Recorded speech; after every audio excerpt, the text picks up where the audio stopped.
Bom dia a todos, aqui é Remo Noronha do curso Matrix, onde você aprende o que é determinante.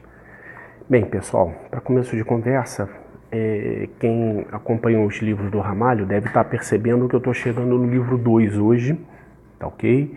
Que começa a falar de termologia. Tá? Agora, essa matéria, né, passou a parte de mecânica, que é a matéria bem pesada, né? E eu quero dizer para vocês que eu gosto muito do material do segundo ano, né? É a parte da física mais leve, mais poética, tá? Digamos assim. Vocês vão ver que é bem tranquilo, beleza? Então vamos lá. Primeira coisa que eu quero é diferenciar temperatura de calor, tá? No dia a dia nós usamos essas palavras quase como sinônimos, tipo, olha, hoje o dia está muito calor, né? Quando você quer dizer que está com a temperatura elevada. Então, temperatura é a medida da agitação molecular. Quando a gente estudar gases, isso vai ficar mais claro para vocês, beleza? Então, é como se fosse um salão de baile que está tocando lá, as moléculas estão dançando uma valsa, tudo mais. De repente toca um funk ou um rock e todo mundo começa a se agitar. Legal? Então, a agitação molecular é praticamente sinônimo de temperatura. Isso aí você consegue ver o valor dela, tá? Em um termômetro e em escalas como as que a gente vai ver hoje, Celsius, Fahrenheit e Kelvin. Legal? Aí você pode estar esbarrando na sua primeira pergunta aí, que é o seguinte: por que Celsius e Fahrenheit leva essa bolinha, enquanto Kelvin não leva? Bem, Kelvin não leva porque ela é considerada a escala absoluta, beleza? Então há uma razão para Kelvin não levar essa bolinha aqui. Show de bola? Ah, sim, um detalhe. Eu tenho que ter um certo esforço para falar escala Celsius e não falar o que se falava antigamente, que também o pessoal chamava de escala centígrada, tá ok? Então, se você vê alguém falar assim, são 20 graus centígrados, gente que aprendeu física junto com o velho aqui quando se falava isso. Hoje não se fala mais isso, tá? Só falamos simplesmente escala Celsius, beleza? E a escala centígrada porque a diferença de temperatura entre o gelo fundente e a água fervente é de 100 graus, beleza? Mas não se usa mais isso. Agora, se temperatura é isso, o que é calor? Calor, opa, não era isso que eu queria fazer, queria tocar aqui na setinha, desculpa. Calor é energia em trânsito, tá ok? Então a gente vai ver também como essa energia pode passar de um corpo para o outro. Normalmente, essa energia passa do corpo de maior temperatura para o corpo de menor temperatura, tá? É possível o contrário, mas aí você teria uma máquina, um gasto energético para que isso acontecesse, como é, por exemplo, com um ar-condicionado e uma geladeira, que também a gente vai ver adiante, beleza?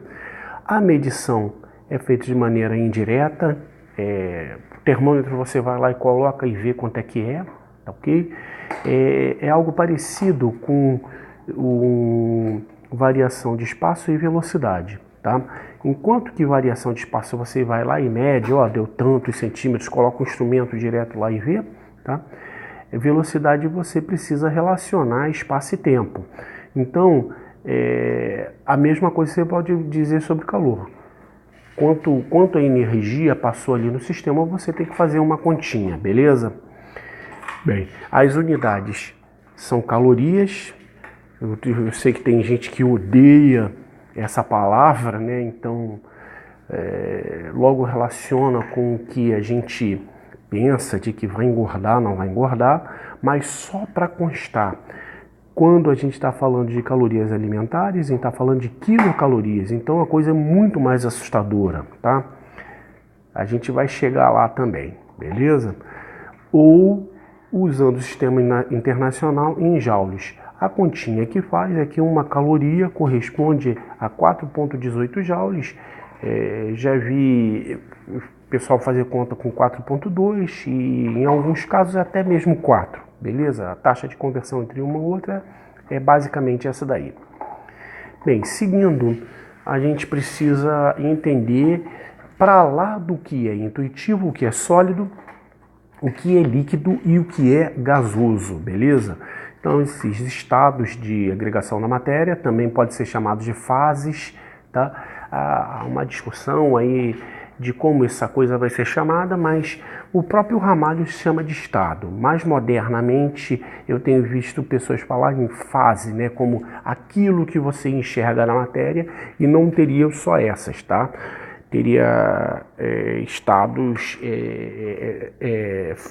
formas diferentes de enxergar a matéria aí que o nosso curso não vai discutir, beleza? Então vamos lá. O que é sólido? Vamos ver cada um dos itens. Primeiro, há uma forte coesão entre as moléculas, tá ok? As moléculas se movimentam? Sim, mas de maneira muito restrita, tá legal? A estrutura normalmente vai ser cristalina.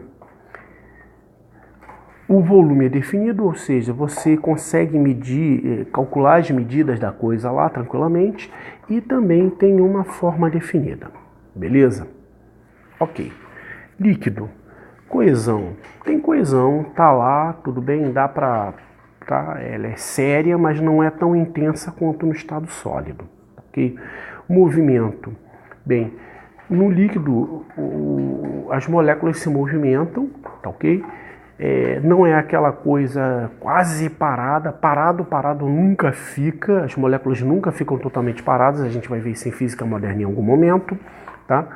Mas o movimento ele não é totalmente solto, beleza? Ele é limitado, pode ser deslizante, tá ok? A estrutura é variável, tá ok? Quero dizer o seguinte, ó, vamos ver os três juntos que vocês vão entender legal. Você tem um volume definido, né? Então você pode dizer que vai lá comprar 1 litro de leite, né? Mas a forma é a forma do recipiente que você colocar, enquanto que o sólido tem uma forma definida. Beleza? Claro isso? Ok. Bem, no caso do gasoso, a coesão praticamente não existe. O movimento é caótico, também pode ser chamado de browniano, as moléculas ficam em movimento enorme. Não tem estrutura definida, um gás tende a se expandir e ocupar o espaço que tiver para ele. O volume é indefinido e a forma é indefinida. Beleza? Seguindo aí, vamos ver como é que a gente compara escalas termométricas. Estou mostrando aqui em forma de gráfico, os outros eu vou mostrar em forma de termômetro. Então, o que você tem que fazer é imaginar que você tem um termômetro na escala Celsius e você tem outro termômetro na escala X. Legal? O resto é fazer razão e proporção. Deixa eu trabalhar com a caneta mais fininha aqui, que é melhor de escrever para colocar as letras. Então, bem, fininha, mas não tanto, show. Então, olha só. Quando eu tenho 0 Celsius, aqui ó, eu vou ter 15 graus X. Quando eu tenho 35 graus Celsius, desculpa, Celsius é 60 aqui ó, foi mal, eu vou ter 35 graus X, tá? Então, grau X eu vou ter 15 graus aqui. Show de bola? Então, se você quiser saber a temperatura, basta você imaginar que você vai ter uma temperatura C aqui, uma temperatura X aqui, e trabalhar com essas proporções. Legal? Então, esse intervalo aqui é de C a 0, então C menos 0C. Esse intervalo aqui é de 60 a 0, 60 menos 0, 60. Esse intervalo aqui é proporcional ao primeiro que eu coloquei em azul lá em Celsius, então eu vou ter X menos 15 graus. E esse intervalo daqui maior vai ser entre 35 e 15. Então daí você vai ter 20. Basta você cortar aqui, cortou aqui. 6 por 2 dá 3. Então, a temperatura que você vai encontrar em Celsius vai ser 3, vou deixar assim, em evidência, tá? Que multiplica x menos 15. Ou se você preferir, 3x menos 45, o que dá rigorosamente no mesmo. Aí você sabe quanto é a sua escala em x para Celsius ou o contrário, beleza? Bem, seguindo essa mesma lógica, se eu quiser fazer entre Celsius e Fahrenheit, já deixei os termômetros, os valores aí, a escala em Celsius, ela oferece 0 graus Celsius para o gelo em fusão e 100 graus Celsius para a água fervendo em condições normais de pressão e temperatura, tá ok? Enquanto que a Fahrenheit vai ser 32 e 212. Bem, vamos fazer a linha e ver a proporção aqui entre C e 0 e entre Fahrenheit e 32. Enxergamos aí? Então, ó, do lado esquerdo, C menos 0 está para 100 menos 0, assim como F menos 32 está para 212 menos 32. Beleza? Então, C sobre 100, eu vou diminuir um pouco que eu vou precisar de espaço no final aqui. C dividido por 100 vai ser igual a F menos 32. 212 menos 32, 180. Cortou. De 10 para 18, todo mundo é divisível por 2. Então aqui fica 5 e aqui vai ficar 9. Então, C sobre 5 é igual a F menos 32 dividido por 9. Essa é a taxa de conversão entre Celsius e Fahrenheit. Eu tive que dar uma pesquisada para ver como é que escreve, porque é muita consoante para pouca vogal, tá ok? Tem que tomar cuidado aí, senão escreve errado. Seguindo aí, se eu quiser pensar em termos de variação de temperatura e fazer a conta mais rápido, dependendo do tipo de questão, e aí eu já desenhei aqui a proporção, ó, variou uma temperatura aqui em Celsius, variou aqui uma temperatura em Fahrenheit, tá ok? A Tiquitita, minha labrador, veio aqui me cumprimentar, deixa eu pausar um instantinho. Bem, eu não sei se o áudio está captando, mas a Border Collie, a Nika, ela fica aqui perto de mim e esconde um ossinho. Aí eu tenho que arrumar um ossinho também para Tiquitita, para ela poder fugir com o osso, para uma deixar a outra em paz, para poder dar aula, né? Mas seguindo aí, me desculpem, o que eu vou ter? Essa proporção, variação de temperatura em Celsius, está para 100 menos 0, que é 100 mesmo, assim como a variação de temperatura em Fahrenheit está para 212 menos 32, que é essa medida aqui. Legal? Que dá 180. Ah, sim, deixa eu detalhar isso aqui, porque talvez algum de vocês não tenham enxergado, né? Então, 0, 1, 2, 3, 4. Qual é a medida dessa placa aqui que eu coloquei na régua? Em vez de colocar no zero direitinho, eu coloquei ela aqui. Bem, a medida dela não é 3, a medida dela é 3 menos 1. Então, da mesma forma, essa medida aqui é 212 menos 32. Enxergaram aí? Bem, essa conta aqui a gente já fez. Aqui vai ser proporcional a 5, aqui vai ser proporcional a 9. Basta você dividir todo mundo por 20 que dá esse resultado. Então, a variação de Celsius, ok? Estou esquecendo a bolinha na cabeça deles. A variação de Fahrenheit para 9, tá legal? Então, é essa a proporção aí. Se você quiser simplesmente memorizar a fórmula, é igualzinha a outra, só que esquece esse menos 32 em cima e põe um delta para cada um deles. Ó, como é que eu gosto de esquecer as bolinhas?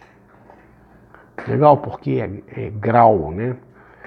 Bem, seguindo aí, a questão da escala Celsius para Kelvin, tá ok?